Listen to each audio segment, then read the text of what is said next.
What is going on, guys? Welcome back to another Overhit video here on Fort Misery Game. We're about 2 days away from another patch. Hopefully we'll get some new content for the game, but at any rate, we are here to talk today about our girl, Reina, who is an android body blossom unit based on Rise's physique to house his sister's Reina, who remains in a coma following an accident. Although created for Reina, the maintenance AI was equipped with has become sentient and now uses the body as its own. Okay, so basically it was an android, I guess, that was built as a sister for Rise, and I guess now she does her own thing. Don't know if they really work together. We'll hopefully find out more of that in the story. But she is a light unit. We're going to go over her skills real fast and whether or not you guys should build her or where you could use her. So first of all, she is going to be a light leader. She gives all allies crit rate of light allies by 15% and crit damage of all light allies by 30%. So she's definitely going to be built. If you want to use her leader ability, it's definitely going to be useful for a mono light team. So if you guys are not running Eze, and you guys have like maybe a lot of dupes of Sophia, and you want to use this and maybe young Gleck, that could be a pretty potent team. Then also if you have like a Helena, then that could be, you know, 4 of your light heroes right there. Then you just have to find one of their spot. If you want to do that mono light, keep in mind that you are going to get extra damage done to our Fafnir raid for every light hero you have. So possibly a mono light team, if you have a lot of those heroes, then it could be very beneficial for you. But you would have to have Helena and Sophia, I think, to really rock that team effectively. But this is a possible leader skill you could use. And mine is only at +4. You guys will see here. If it'll, let me go back. There we go. Mine's only at +4, so her abilities will go up for sure on that. So, not review. I wanted to go to preview. There we go. So keep that in mind, that probably on her leader skill, she's probably going to go up to like at least 20% on the crit rate, and then probably like 40, maybe 45% for the crit damage. I would say 45 could be a possibility because Teze's goes up to about 55%, so that would still be 10% less. I was an SR maxed out hero, so we'll have to see. I'd have to, like, if you guys know exactly what her leader ability scales to at max, let me know. This is one of the few heroes I don't have all 5 dupes of. But let me know in the comment section down below, guys. Much appreciated. And now she has an active skill of deal damage equal to 244% of attack to one enemy, and inflicts silence on one enemy as well. I don't know for sure if you can silence Fafnir. I would assume not, because silence is usually a pretty OP ability because it basically shuts down cooldown skills, I believe, just like it does in Epic 7. Epic 7, you can't silence bosses, so I would assume you can't here as well, but let me know, guys, if that is true for Fafnir. And then her other active skill is going to deal damage of 135%, 0.8 to 4 enemies, and decrease attack of 4 enemies by 22%. So here, for Fafnir Raid, because I think her application is going to be for Fafnir Raid mostly, you could use her in PvP. She's like another version of Ashe, kind of. But the fact that you have an attack break, which is really, really good. Success rate is 100%. Duration is 60 seconds. I believe that's the same as Ashe. We can go into Ashe in a second here just to compare. But that is what her second ability, X Impact, does. I think that is probably her premier skill. I don't really... just because you'd have to really see what enemies you could actually silence. And where this is going to be effective. Possibly in campaign. I mean, maybe in PvP if like you want to try to silence that Angelo. But the problem is you're going to go for the frontline unit. And Angelos and Tezes and units like that, Blossoms, are all going to be in the back row.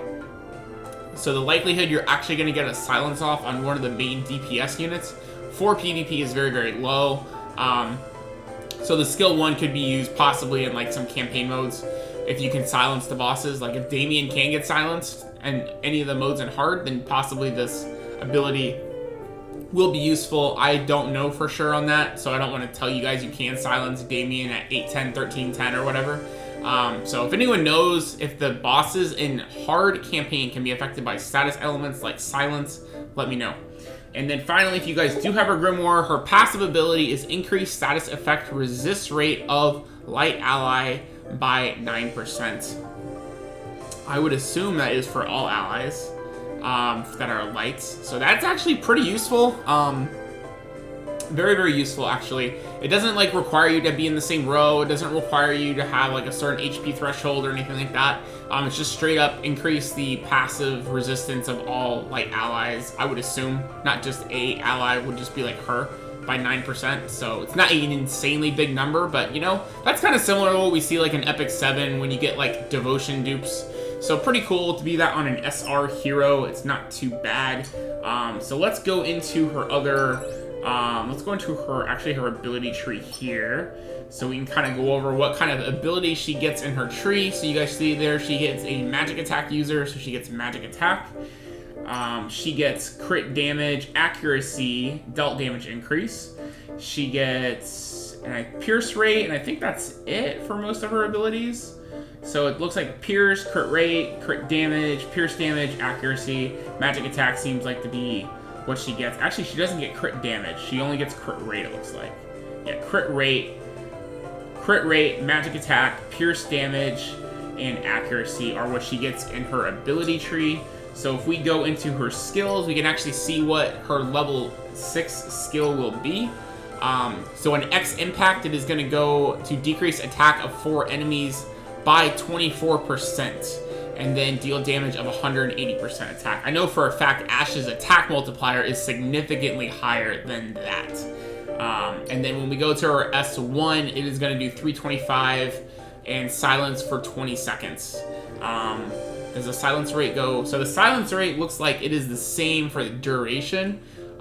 So the only difference in leveling up her S1 is going to be the attack damage. So the fact that the attack damage is super, super low, even at max, I would say it's not worth it to enhance Astral Fist at all. I would just stick to X Impact, because X Impact does give you, I believe, an increased amount of attack debuff, yeah, by about 2%.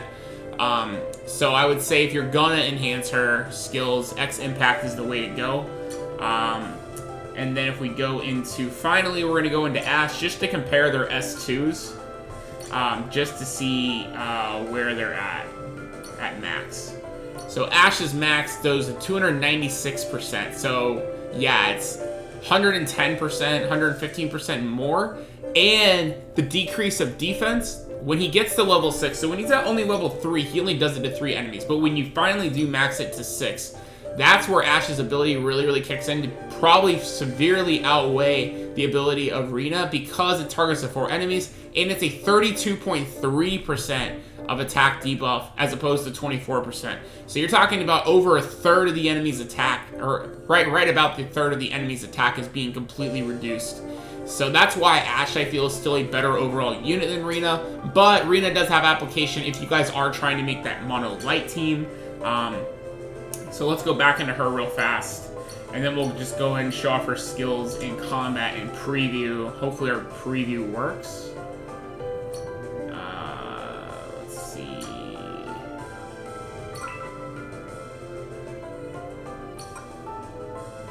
Where's the play button? Right there, right? Alright. Let's hope it works this time. Last time I tried to do a hero preview, it didn't work. Alright, cool. Alright. So here's Astral Fist. There's the single target silence. And there's X Impact.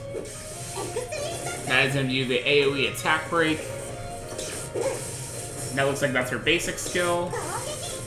And that's, I guess, her combo skills. So there you guys go. So that is Reina. So overall, does she get the Fort Misery stamp of approval to #FG3000 in the comment section down below? Does she get the stamp of approval to build? I would say I would only build her if you guys are really wanting to go mono light and you want to use her as your attack debuffer and possibly your Fafnir raids. So if you, like, for some reason got a lot of dupes of Helena and not a lot of dupes of Teze, then I think she's a solid kind of utility hero. You know, you still might have other better light options. Let's actually look at Young Glek's leader skill to see if his leader skill would be better in that situation. Just to see what his leader skill is. His leader skill, okay, so no, you definitely would not want to. Young Gluck's leader skill is actually really bad.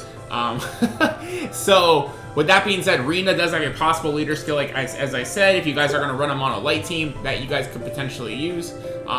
You know, like I said, anyone in the comment section down below that knows what her maxed out leader skill is, please do drop that in the comment section down below. I would greatly appreciate it.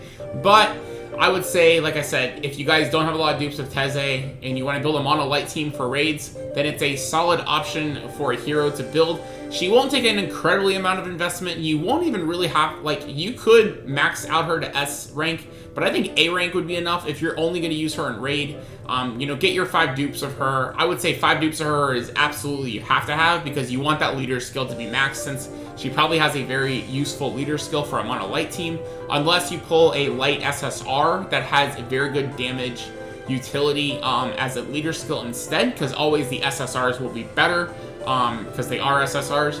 But overall, that'd be the only reason I would typically build her, would be if you're going to be using a mono light team for raid.